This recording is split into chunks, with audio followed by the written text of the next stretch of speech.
Hello friends, welcome to S Y academy. ये बड़ा ही another interesting part है। हमने मिलिट्री पार्ट देख लिया यूएस हेजेमनी का। अब हम स्ट्रक्चरल पावर देखेंगे, उसके बाद फिर सॉफ्ट पावर देखेंगे। तीनों काफी इंपॉर्टेंट, काफी समझ वाले टॉपिक्स हैं, क्योंकि यूएस एक इम्पोर्टेंट कंट्री है। इवन डिबेट्स में दुनिया की समझ के लिए भी ये टॉपिक्स काफी ज्यादा इंपॉर्टेंट है। तो स्टार्ट करते हैं। Hegemony as structural power. The second notion of hegemony is very different from the first. First मतलब जो हमने मिलिट्री पावर देखा है, हार्ड पावर देखा है, right? You remember hard power word use करते हैं मिलिट्री के लिए। It emerges from a particular understanding of the world economy. दोस्तों, स्ट्रक्चरल पावर को आप इकोनॉमिक पावर भी या ग्लोबल इकोनॉमी पावर भी कह सकते हो, ठीक है? अगर ये याद रखोगे तो आपको क्लियर रहेगा कि स्ट्रक्चरल पावर से हम क्या कहना चाहते हैं। The basic idea is that an open world economy requires a hegemon और dominant power to support its creation and existence. तो ये इस बात पे, इसका बेसिक आइडिया क्या है दोस्तों, कि दुनिया की जो इकोनॉमी होती है ना, इसको चलाने के लिए ओपन वर्ल्ड, ओपन मतलब है कि क्लोज नहीं है, मतलब एक कंट्री दूसरे कंट्री से ट्रेड कर सकता है। जैसे इंडिया पाकिस्तान एक दूसरे से ट्रेड अभी भी करते हैं, डिस्पाइट ऑफ द फैक्ट कि रिलेशंस अच्छे नहीं है। तो क्लोज कंट्री नहीं है, राइट? क्लोज कंट्री का मतलब ये होता है कि आप बोल दो कि मैं किसी भी कंट्री से ट्रेड नहीं करूंगा, मना करते हैं इंडिया। इसको बोलते हैं क्लोज्ड इकोनॉमी। ओपन इकोनॉमी का मतलब है सब कंट्रीज एक दूसरे से ट्रेड कर रहे हैं, ठीक है? तो वर्ड ओपन वर्ल्ड इकोनॉमी आपको क्लियर हो गया होगा कि सब देश एक दूसरे से ट्रेड करते हैं, राइट? इवन नॉर्थ कोरिया भी करता है, ठीक है, अगर किसी को डाउट है तो। An open world economy requires a hegemon और डोमिनेंट पावर। तो दोस्तों, ओपन वर्ल्ड इकोनॉमी तभी चल सकती है जब कोई एक डोमिनेंट पावर रूल्स बना रही हो। तो वो डोमिनेंट पावर कौन है? United States of America. The hegemon must possess the ability. तो उसमें देख, हेजेमन मतलब, हेजेमन का मतलब जो है वो डोमिनेंट कंट्री, इस केस में यूएस। एक तो उसमें दोस्तों एबिलिटी होनी चाहिए, ये नहीं कि स्किल ही नहीं है, एबिलिटी नहीं है।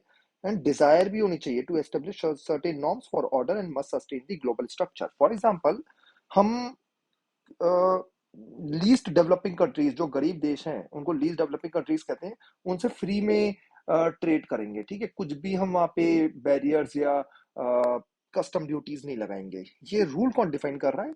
ये यून, ठीक है, but World Trade Organisation define करती है, लेकिन इसके लिए आगे बढ़ के यूनाइटेड स्टेट्स को आना पड़ता है, राइट? इस बात को कहना मैं बिल्कुल भी गलत नहीं होगा कि जो भी रूल्स दुनिया के बने हुए हैं, कहीं ना कहीं उसमें यूनाइटेड स्टेट्स का ही हाथ है, ठीक है? लॉबी वगैरह करता है या बोलता है ऐसे ही चलो। अगर उसको लगता है कि उसके इंटरेस्ट पे चीजें नहीं चल रही हैं तो वो उन चीजों को नहीं बनाने देता, ठीक है? उनको रूल्स नहीं बनाने देता। तो दुनिया में दोस्तों जो रूल्स बन रहे हैं, और डिजायर भी कि ओपन वर्ल्ड, सब एक कंट्री एक दूसरे से ट्रेड करे।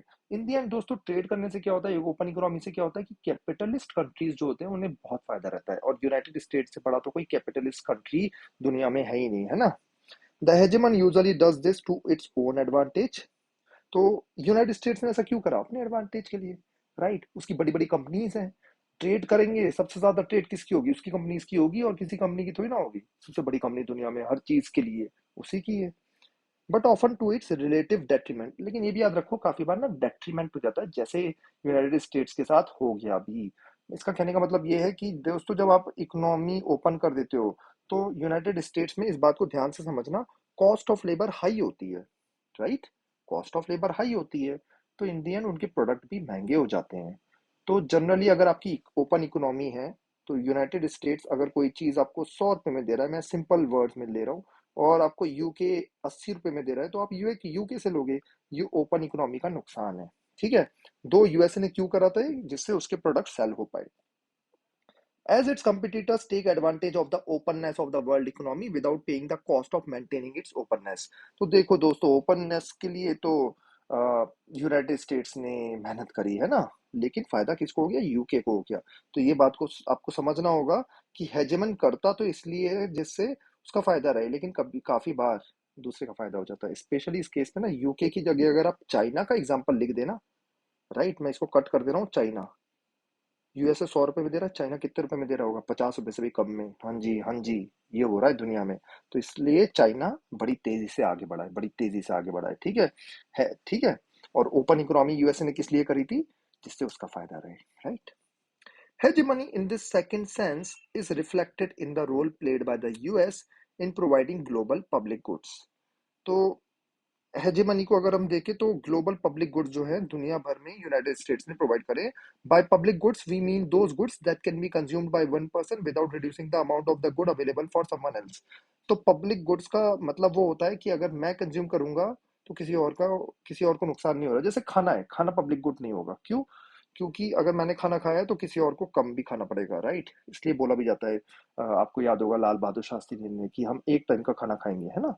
क्यों बोला था? जिससे सेव हो जाए खाना, राइट? रमजान में भी काफी ये टाइप का कॉन्सेप्ट होता है इस्लाम में, है ना? तो अलग अलग लोगों ने अलग अलग बातों के लिए इसमें इसमें कहा है, ठीक है? लाल बहादुर शास्त्री ने भी कहा था भारत में जब 1965 के टाइम पे कम हो गई थी भारत के गेहूं वगैरह, है ना, ग्रीन रेवोल्यूशन से पहले।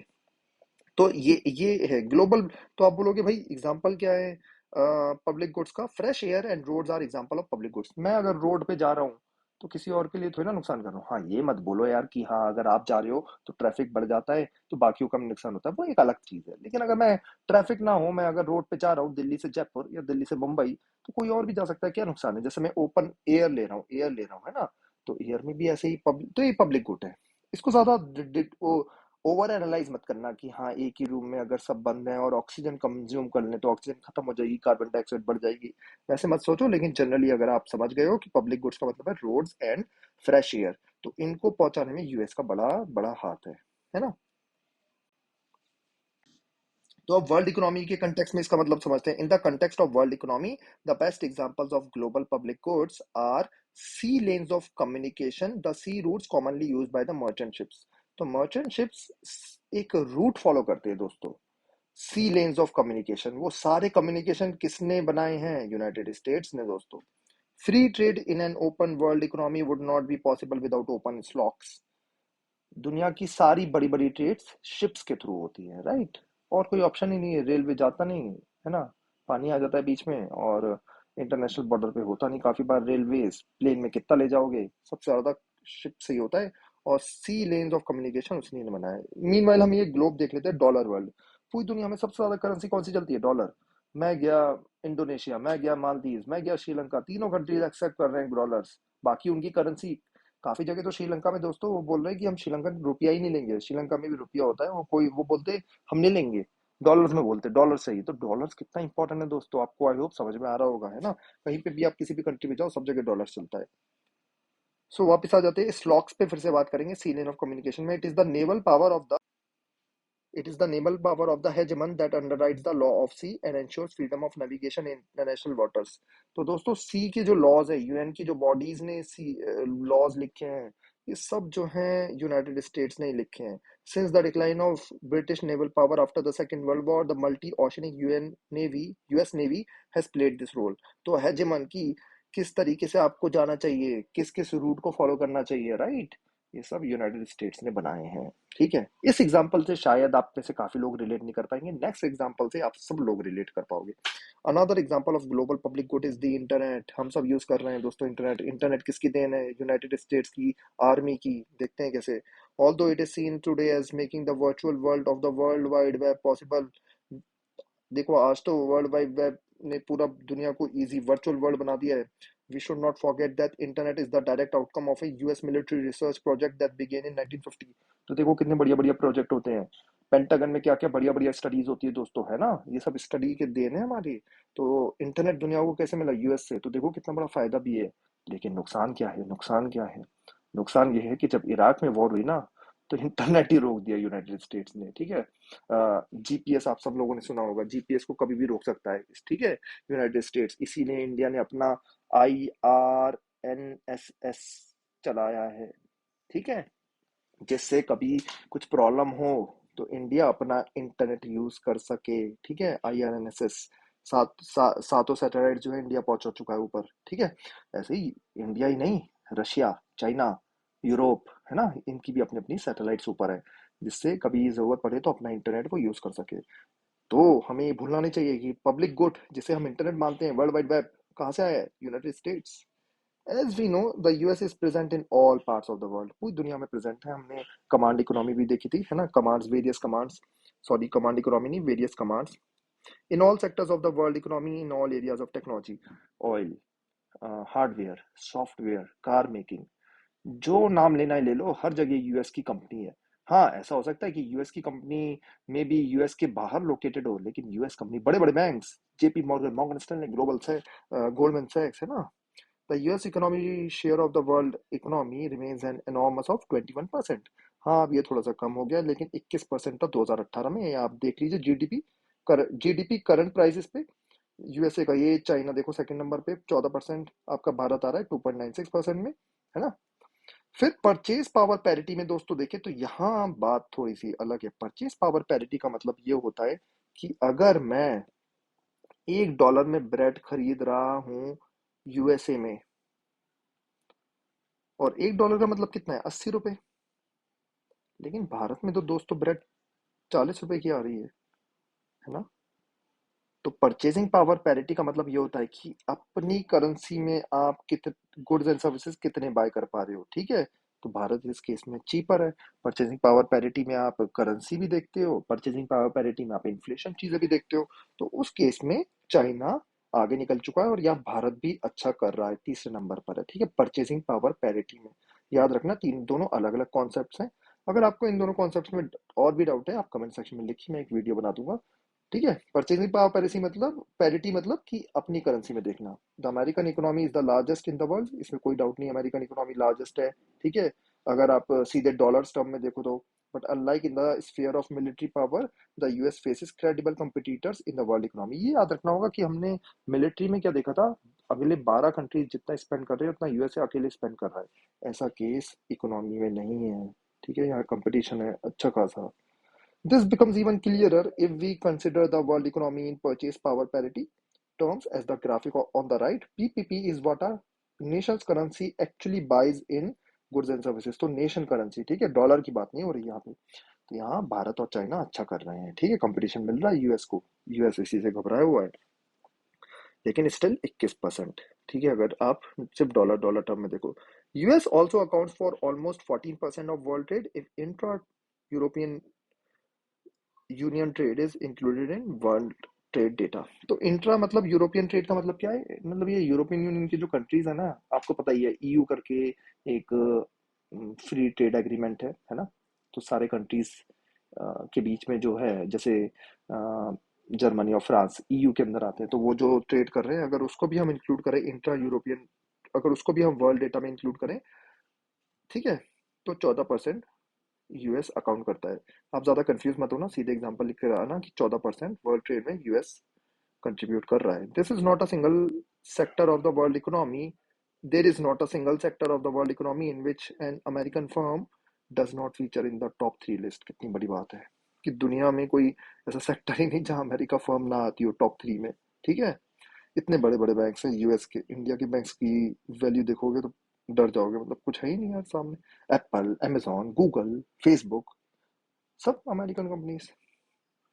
यहाँ एक आंटी क्वेश्चन पूछ रही है, ठीक है, आंटी या लेडी जो भी बोलना चाहो, how can this country be so rich. ये तो वो नहीं होते भारत वाले बेचारे कि भाई इतना अमीर कैसे ये country. I see so many poor people here, most of them are non white, ठीक है। तो ये अमेरिका गई, बोल रही है ये कंट्री इतना रिच कैसे है। यहाँ तो मेरे को इतने सारे पुअर दिख रहे हैं, लेकिन वो सारे पुअर जो है नॉन वाइट हैं। कुछ आपको समझ में आ रहा है यहाँ से, है, समझना जरूरी है, ये भी पॉइंट है ना।